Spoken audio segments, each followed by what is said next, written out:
The diamond bracelet glimmered as he clasped it around her wrist instead of mine, the gasp from the crowd deafening. "If that's where your heart truly belongs, don't let me stand in your way," I announced with unexpected calm, shocking our families. What no one knew was that I'd orchestrated this perfect disaster, counting each second until my golden cage shattered. Behind my composed smile lay $1 billion checkmate that would either ruin us all or save everyone who mattered. Sometimes the most powerful move isn't holding on, but knowing exactly when and how to let go. I never wanted to marry Alexander Chin. Yet there I was, sipping champagne at the Carter Foundation charity gala, pretending to be surprised when we accidentally met. His mother beamed as she introduced us, and my father nodded approvingly from across the room. The matchmaking was so obvious it was almost funny. "Emma Reynolds," I said, extending my hand. "I believe our companies are discussing a partnership." Alexander's smile didn't reach his eyes. "The infamous daughter who graduated top of her class at Harvard Business School. Your reputation precedes you." "As does yours," I replied, accepting a fresh glass from a passing waiter. "3 failed startups before Daddy brought you into the family business." He laughed genuinely this time. Brutal honesty. Refreshing in our circles. We chatted for 20 minutes, mostly about business. I had to admit Alexander was handsome in a classic way, tall with sharp features and confident posture that came from a lifetime of privilege. But I wasn't looking for handsome. I was looking for a way to save Reynolds Technologies from bankruptcy after my father's reckless expansion. The next morning, Dad called me into his office. "Emma, the Chens were impressed with you.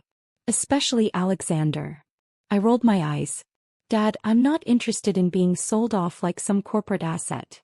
"It's not like that, sweetheart. But Chin International could save us from financial ruin. Their investment would solve our cash flow problems overnight." "And marrying me off is easier than restructuring our debt?" I asked. Before he could answer, Dad clutched his chest and slumped in his chair. The heart attack was mild, the doctor said, but the message was clear. The stress of our company's financial troubles was killing him. At the hospital, I made a deal with myself. I would agree to the engagement. But once I had access to Chin International's resources, I would fix Reynolds Technologies my way. I'd be the savior, not the sacrifice. The engagement moved quickly. Weekly dinners with both families, public appearances at charity events, carefully staged photos for business magazines. Alexander played his part perfectly, if a bit distantly. I didn't mind. I wasn't looking for love. 3 months in, we were having dinner at Le Cirque when Alexander's phone buzzed. He glanced at it and his expression changed completely. For a brief moment, I saw longing in his eyes. "I have to take this," he said, stepping away from the table. He left his phone face up. The text preview was still visible. "May, I miss you too. This is too hard." The waiter refilled my wine glass. "Is everything all right, miss?" "Better than all right," I smiled. Things just got interesting. The next day, I had my assistant schedule a meeting at Chin International headquarters under the pretense of learning more about the company. As I toured the innovation department, I spotted her. A slender woman with intelligent eyes and a quiet confidence. Her nameplate read Mei Lin, Chief Innovation Officer. When Alexander introduced us, I noticed how they carefully avoided touching, how their eyes met and quickly separated, like magnets simultaneously attracting and repelling. "May is our secret weapon," Alexander said. "She's developed most of our breakthrough technologies."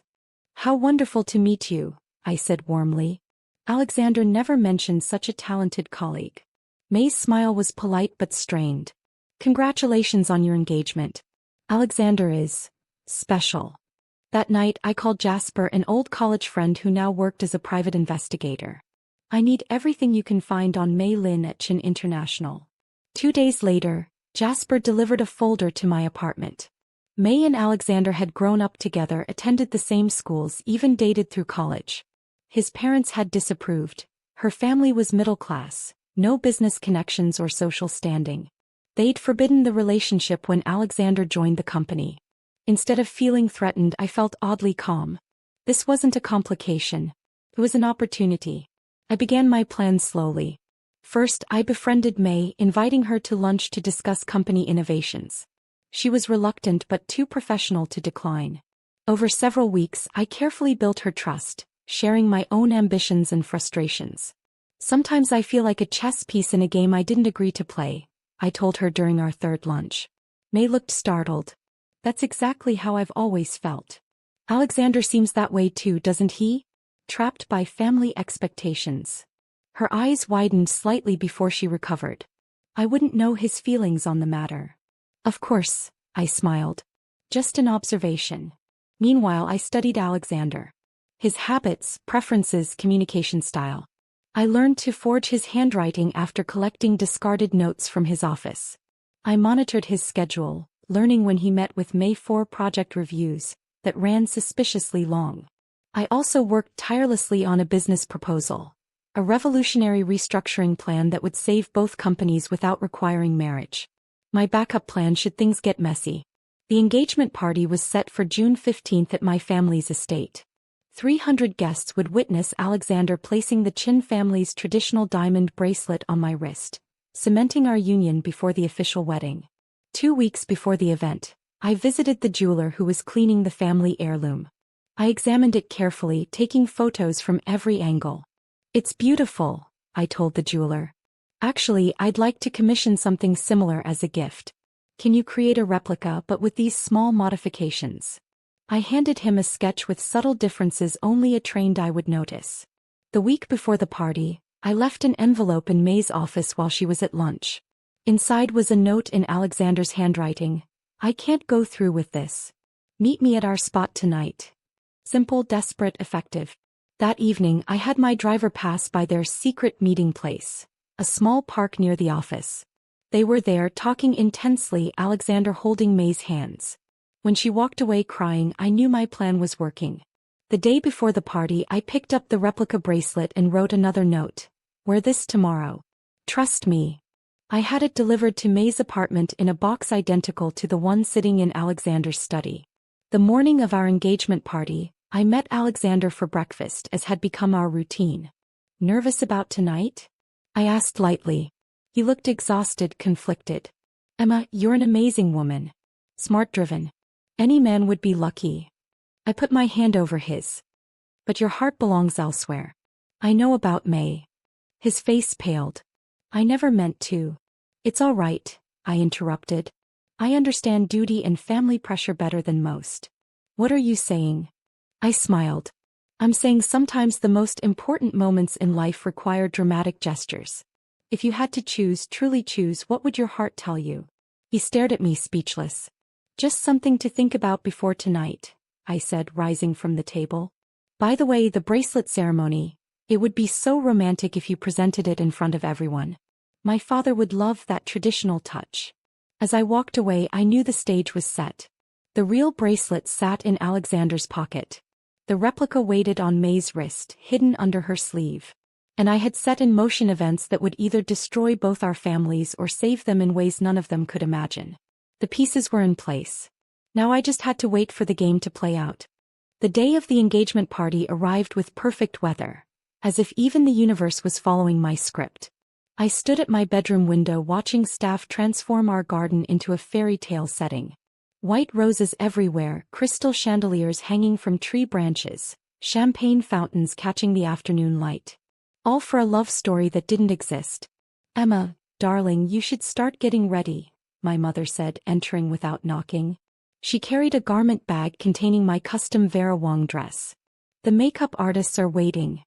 I'll be right there, I replied, not turning away from the window. My mother paused. Are you having second thoughts? It's normal to be nervous. If only she knew. I'm not nervous, Mom. Just thinking about the future. The Chens are a good family.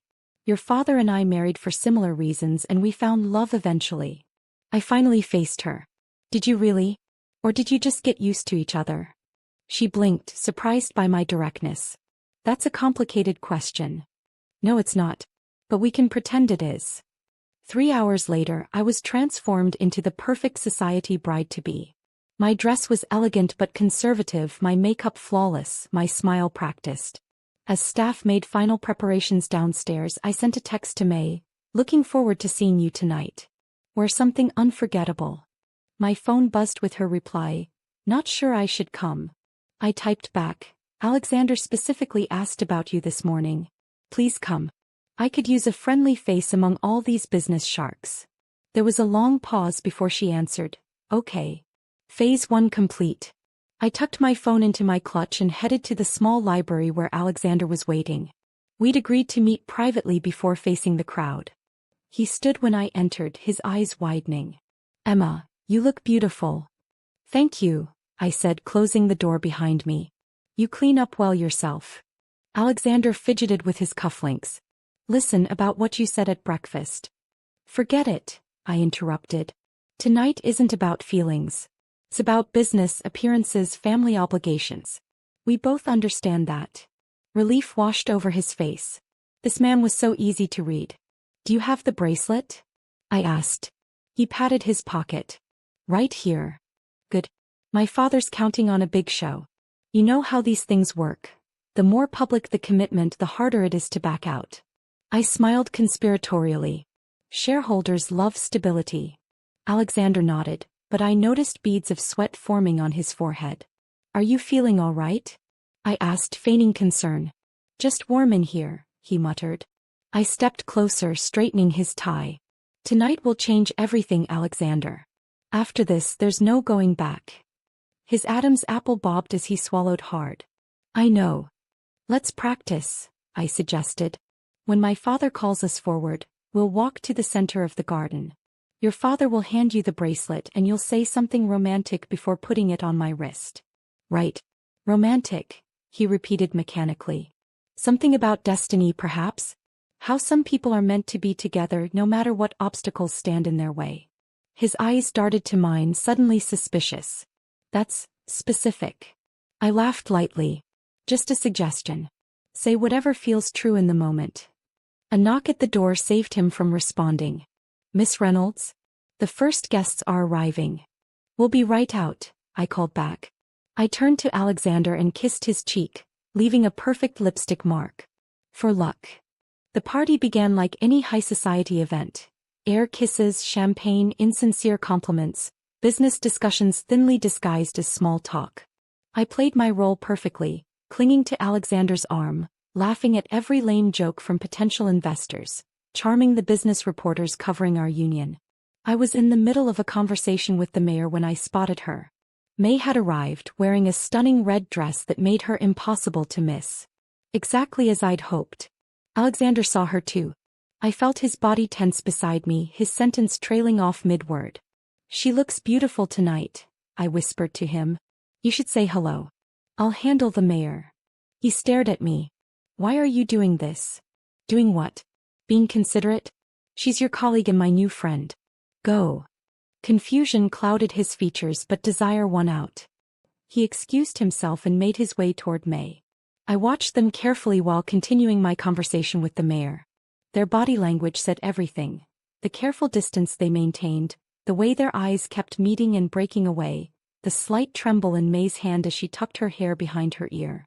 The red dress had been my suggestion, delivered during one of our friendly lunches. Alexander once mentioned red was his favorite color on a woman, I'd said casually. Just a detail I noticed. My father appeared at my side, interrupting my thoughts. It's time for the ceremony. Where's Alexander? Networking, I replied smoothly. I'll find him. I walked toward where Alexander and May stood in a corner, their conversation clearly intense. As I approached, I heard May say, "We can't do this. It's wrong." Everything okay? I asked brightly, making them both jump. Alexander's face flushed. Emma. Yes, just catching up with May about work. Well, my father says it's time. Everyone's waiting. He nodded stiffly. Of course. As we walked toward the center of the garden where a small stage had been set up, I whispered, "Remember what I said, speak from your heart." Alexander's father took the microphone first, his voice booming across the garden. Friends, colleagues, esteemed guest. Today marks a historic union, not just of two people but of two great business empires. I scanned the crowd as he spoke, noting the business reporters taking notes, the competitors watching with envy, the social climbers desperate for attention. And May, standing near the back, her expression a mixture of pain and longing. In the Chin family, Alexander's father continued, we have a tradition.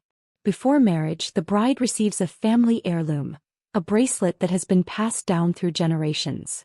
On cue, Alexander's mother stepped forward with a small velvet box, handing it to her husband, who then presented it to Alexander.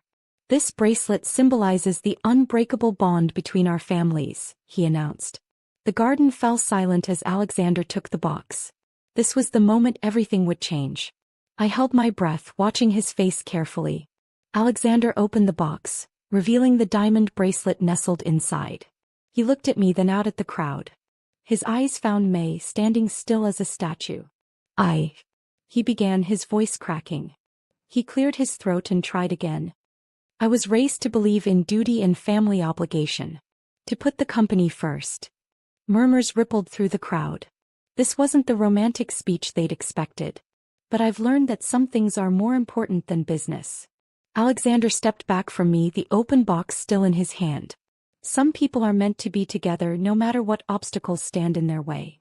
He recognized my words from earlier, shooting me a confused glance. I gave him a slight nod, my heart racing with anticipation. Alexander took a deep breath, then walked through the stunned crowd directly toward May. Time seemed to slow as Alexander moved through the crowd. Guests parted silently, their faces a mixture of shock and confusion. Cameras flashed, capturing every step of his journey toward May. This wasn't just a man changing his mind. This was a business empire pivoting on its axis in real time. May stood frozen, her eyes wide with disbelief. She shook her head slightly, a silent plea for Alexander to stop before he destroyed everything. But he continued forward, determination hardening his features. I remained perfectly still on the stage, my expression carefully composed. Not angry. Not heartbroken. Just watchful. Calculating. The crowd's attention ping-ponged between us. The abandoned fiancé and the man walking away from a billion-dollar merger. Alexander finally reached May. The garden was so quiet we could hear the fountain bubbling 20 yards away. He dropped to one knee in front of her, still holding the open velvet box. "May," he said, his voice carrying in the silence, "I've spent years trying to be the son my parents wanted. The businessman the company needed. I thought I could live without you, marry for duty instead of love." A collective gasp rippled through the crowd. Alexander's mother swayed slightly, her husband gripping her elbow to steady her. My father's face had turned an alarming shade of red. "I can't do it," Alexander continued. "I won't." He took May's trembling hand. "This bracelet has been in my family for generations, given only to the woman who will share our name, our future, our life." He slipped the diamond bracelet around her wrist, clasping it with a decisive click. "It belongs with you. It always has." May's eyes filled with tears. "Alexander, think about what you're doing." "I've thought about nothing else for months," he replied. This was my cue. I descended from the stage, walking calmly toward them. The crowd parted again, all eyes now on me. I could feel their pity, their morbid curiosity. Poor Emma Reynolds, publicly humiliated, her family's business salvation slipping away. If only they knew. I stopped a few feet from Alexander and May. Alexander rose to his feet, finally looking ashamed. "Emma, I'm sorry," he began. "I never meant to." I held up my hand, silencing him. Then I looked directly at May, whose face was a battlefield of guilt and joy. "Now marry her," I said, my voice clear and steady. "She's the one you've always loved." The silence shattered. Voices erupted from every corner of the garden. Alexander's mother lunged forward, her perfectly manicured hand striking May's cheek with a crack that cut through the chaos. "Gold-digging tramp," she spat. "You think we'll accept you into our family? After this disgrace?" My father stormed over, jabbing his finger at Alexander's chest. "The deal is off. You'll regret this, all of you. Reynolds Technologies will crush Chin International." Security guards moved in, unsure who to protect in this unexpected scenario. Guests had their phones out, recording every juicy second. Tomorrow we'd be headline news around the world. I stepped between Alexander's mother and May. "That's enough," I said firmly. "This isn't May's fault." Mrs. Chin turned her fury on me. "How can you defend her? She stole your fiancé." "You can't steal a person who doesn't want to be kept," I replied calmly. "Alexander and May have loved each other since childhood. Your disapproval drove them apart because of her family's social standing. Is that the kind of mother you want to be? One who forces her son to marry for money instead of happiness? The gathered crowd murmured their agreement. I was recasting myself not as the victim but as the heroine, enlightened, compassionate, modern. Mrs. Chin sputtered, "You have no idea what you're talking about. Our family has standards, traditions." "So does mine," I interrupted, "including treating people with dignity regardless of their bank accounts." I turned to the stunned crowd. "I'm sure everyone here would agree that true love deserves respect, not punishment." Several guests nodded, their initial shock giving way to a new narrative. Poor Emma, so gracious in heartbreak. So progressive compared to the obviously classist Chens. My father grabbed my elbow, his voice a harsh whisper. "What are you doing? Stop this nonsense and let's go. The deal is dead." I smiled reassuringly. "Trust me, Dad. I know exactly what I'm doing." Alexander looked dazed, caught between gratitude and suspicion. "Emma, I don't understand. Why aren't you upset?" Before I could answer, Mr. Chin stepped forward, straightening his tie and attempting to regain control. "Ladies and gentlemen, please accept our apologies for this unfortunate situation. The party is over. Our staff will see you to your cars." Guests reluctantly began moving toward the exits, their disappointed murmurs filling the garden. No one wanted to leave such delicious drama. Security gently but firmly escorted people out, while both families retreated to the house for what promised to be an explosive private confrontation. I followed them inside, my steps unhurried. In the grand foyer, Alexander's parents faced off against mine, their voices rising. May stood to the side, the bracelet glittering on her wrist, looking like she wanted to disappear. "The merger agreement was contingent on this marriage," Mr. Chin insisted. "Without it, we have no deal." My father laughed bitterly. "Deal?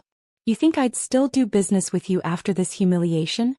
Your son made a fool of my daughter in front of everyone who matters in this industry." "Please," I said, stepping into the center of the room. "This isn't helping anyone." All eyes turned to me. "Emma, stay out of this," my mother urged. I ignored her. While everyone was busy with the party, I took the liberty of visiting Alexander's office. Alexander frowned. "What? Why?" I reached into my clutch and removed a folded document. "I found this interesting file. It outlines your family's real plan for Reynolds Technologies after the merger." The color drained from Mr. Chen's face. "That's confidential company property." "Yes, it is," I agreed. "A detailed strategy for dismantling our company piece by piece after gaining control through the marriage. Selling off our patents, laying off our staff, absorbing our market share while eliminating the Reynolds name completely." My father snatched the document from my hand, scanning it quickly. His face darkened with each line. "Is this true?" he demanded of Mr. Chin. The older man adjusted his glasses nervously. "It's merely one potential scenario we considered. Business is business."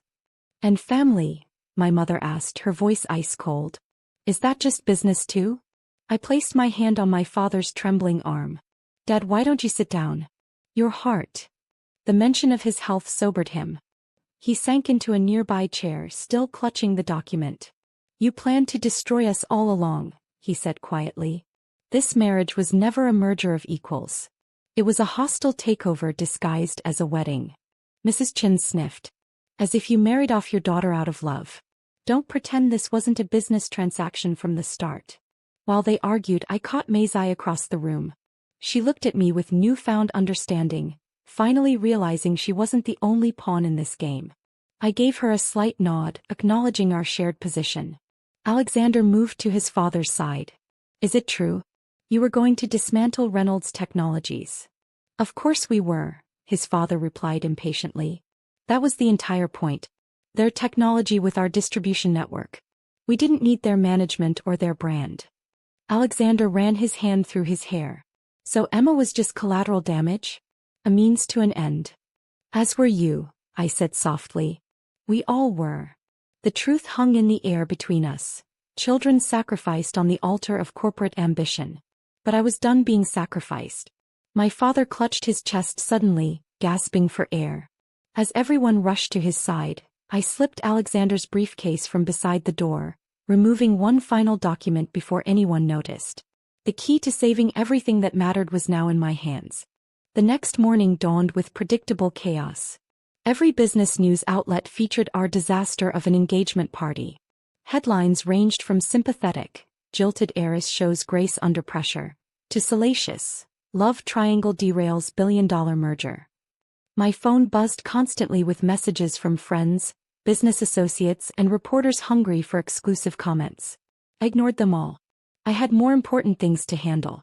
My father had been admitted to the hospital overnight for observation. His heart attack scare turned out to be severe anxiety, but the doctor warned that next time could be worse. When I visited him, he looked smaller somehow, diminished in the hospital bed. "The board is meeting tomorrow," he said without preamble. "Chin International has already released a statement withdrawing from all negotiations with us." I pulled a chair to his bedside. "I expected that. Our stock is down 12% in pre-market trading. By next week, we'll be looking at hostile takeover bids from our competitors." He sighed heavily. "Everything I built, gone because of that Chin boy's inability to control himself." "Actually," I said, opening my laptop, "I'd like to propose an alternative view." "Emma, please. This isn't the time for one of your business school theories." I typed my password and turned the screen toward him. "This isn't theory. This is salvation." On the screen was a detailed presentation I'd been working on for months. Not just a backup plan, the real plan all along. "What am I looking at?" my father asked, squinting at the slides. "A new direction for Reynolds Technologies. One that doesn't require selling our soul to the Chens or anyone else." For the next 30 minutes I walked him through my proposal. A complete restructuring of the company, focusing on our 3 most profitable patents while spinning off the underperforming divisions. A new partnership with Global Dynamics, Chin International's biggest competitor, who would provide the capital we needed without demanding control. My father's expression changed from skepticism to interest, and finally to cautious hope. "How long have you been working on this?" "Since the day you told me I needed to marry Alexander Chin." He had the grace to look ashamed. "You never wanted the engagement." "No," I agreed. "But I understood its purpose. I just found a better way to achieve the same goal." "Global Dynamics," he mused. "Walter Kim is a shark. Why would he agree to these terms?" I smiled. "Because I've been negotiating with him for months. He's impressed with our new battery technology and willing to fund its development in exchange for exclusive distribution rights in Asia." "Without taking control of the company?" "He doesn't want control. He wants profit, which we can deliver." I closed the laptop. "The deal is ready to sign. All I need is your approval." My father studied me with new eyes. "You planned for this outcome from the beginning. Even the engagement disaster." I neither confirmed nor denied this. Some secrets were better kept. "Call an emergency board meeting," I said instead. "Tomorrow morning. I'll handle everything else." The hospital room door opened and a nurse entered. "I'm sorry, but visiting hours are ending. Mr. Reynolds needs rest." I stood and kissed my father's forehead. "One more thing," I said quietly. "I want a seat on the board and the title of Chief Strategy Officer." He smiled slightly. "After this, you can have whatever title you want." I left the hospital feeling lighter than I had in months. Phase 1 of my plan had succeeded beyond expectations. Now for Phase 2. I directed my driver to the Four Seasons, where I knew Alexander and his family were staying. The doorman recognized me immediately. "Miss Reynolds. We weren't expecting. Shall I announce you?" "No need," I said, pressing $100 bill into his palm. "I know the way." Alexander's parents had booked the presidential suite. I knocked firmly on the door. After a long moment, it opened to reveal Mrs. Chin, her face bare of makeup and her eyes swollen.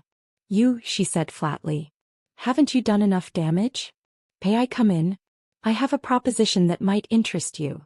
She hesitated, then stepped aside reluctantly. The suite's living room was littered with room service trays and empty glasses. Alexander sat by the window staring out at the city. He turned when I entered. "Emma."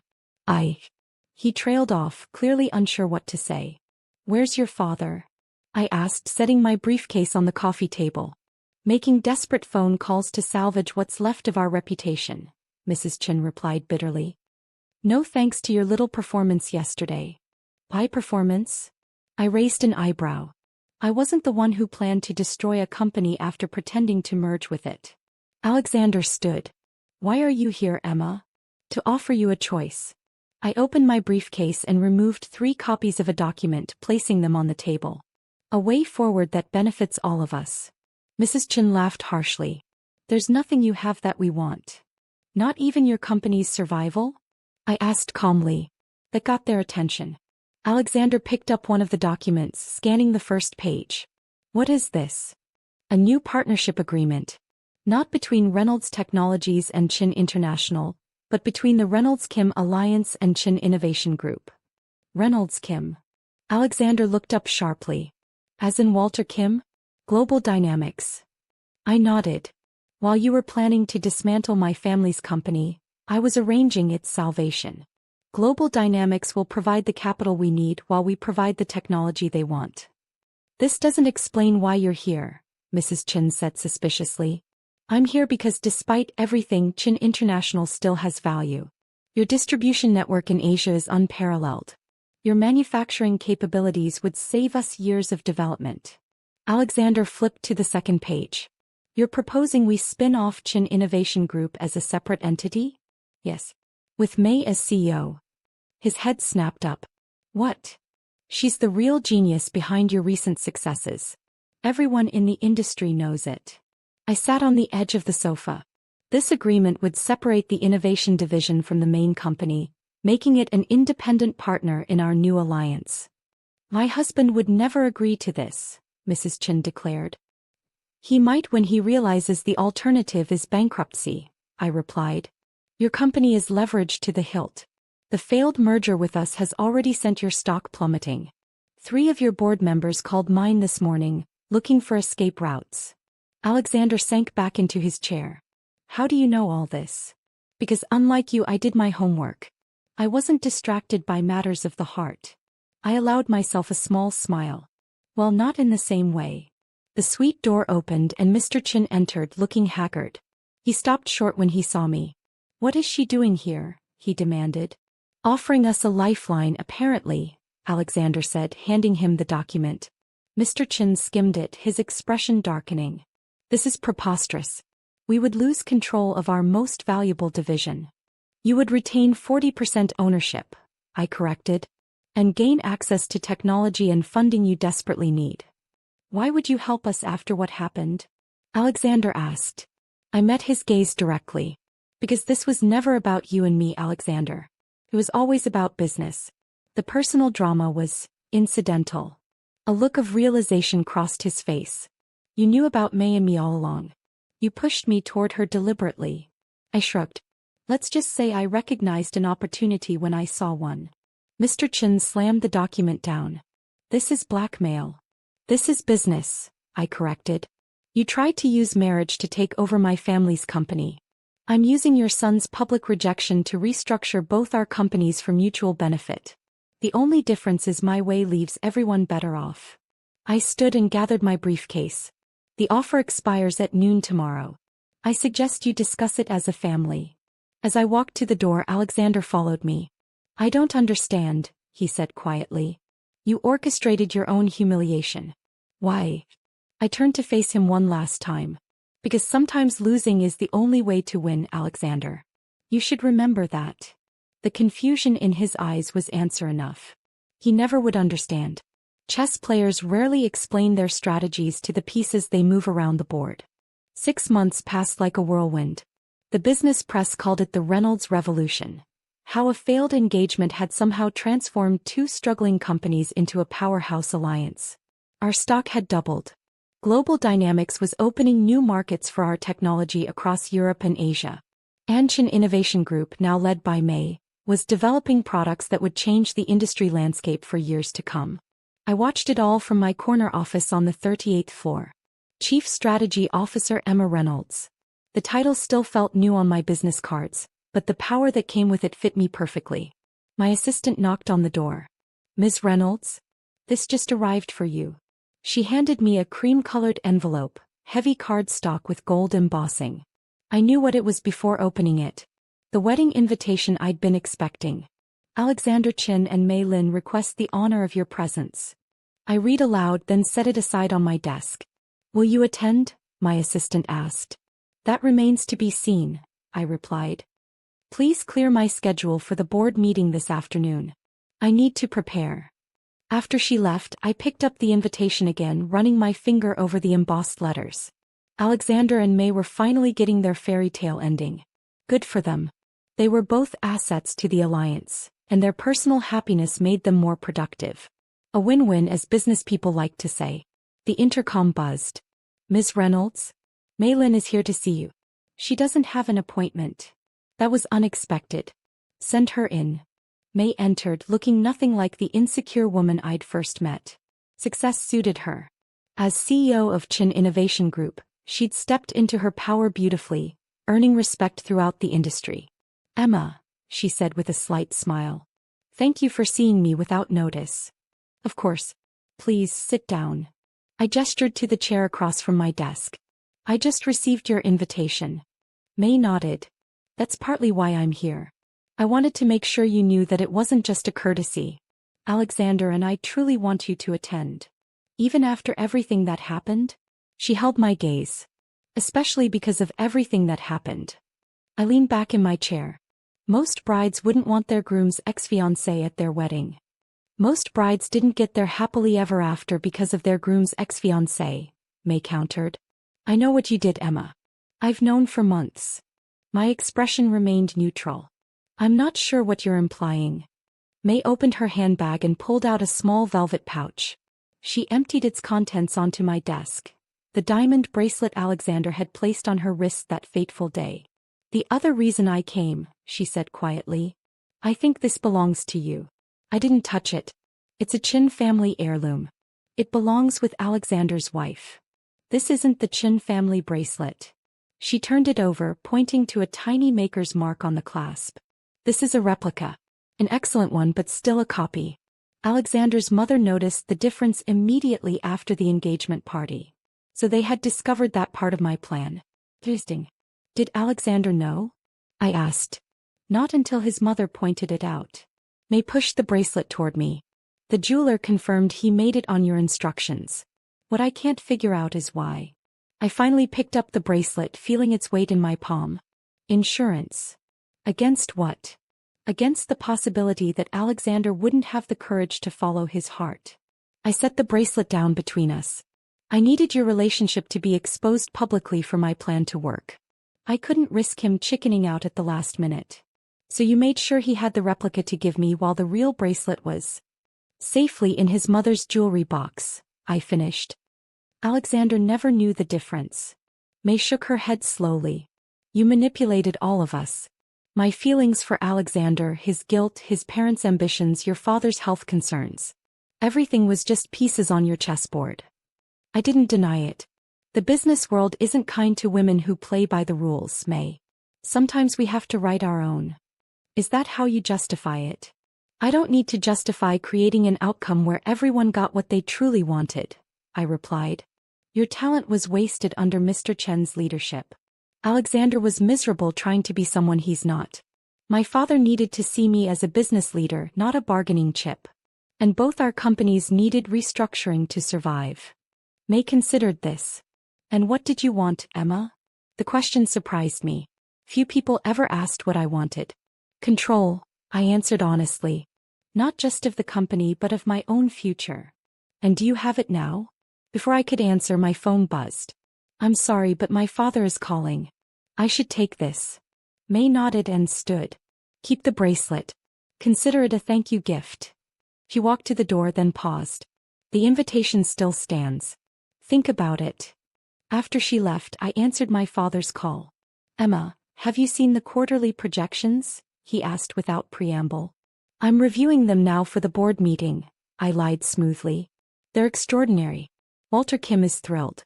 He's talking about expanding our partnership into South America. I smiled. That's excellent news. None of this would have happened without you, my father said, his voice softening. I was wrong to try forcing that marriage on you. Ancient history, Dad. Not to me. I hope you know how proud I am. You've accomplished more in 6 months than I did in 10 years. After we hung up, I turned to the wall of windows behind my desk. gazing out at the city skyline. My city now in many ways. The conversation with May had unsettled me more than I cared to admit. I wasn't used to being understood so clearly. My intercom buzzed again. "Ms. Reynolds? James Harper is here for your lunch appointment."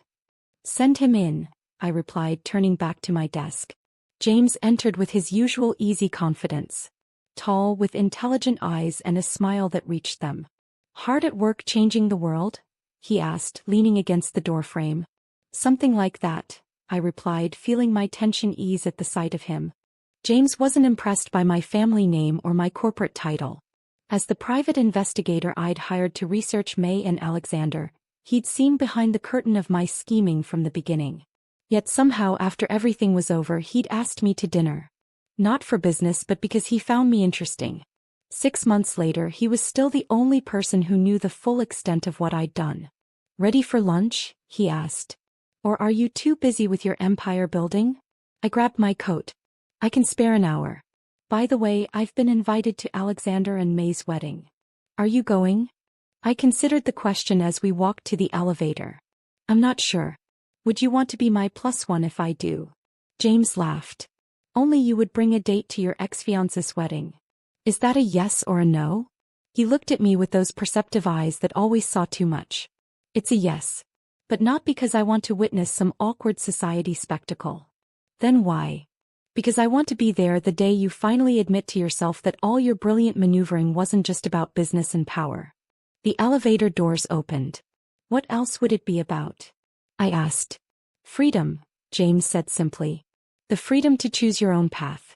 Maybe even the freedom to fall in love on your own terms someday." I stepped into the elevator without responding.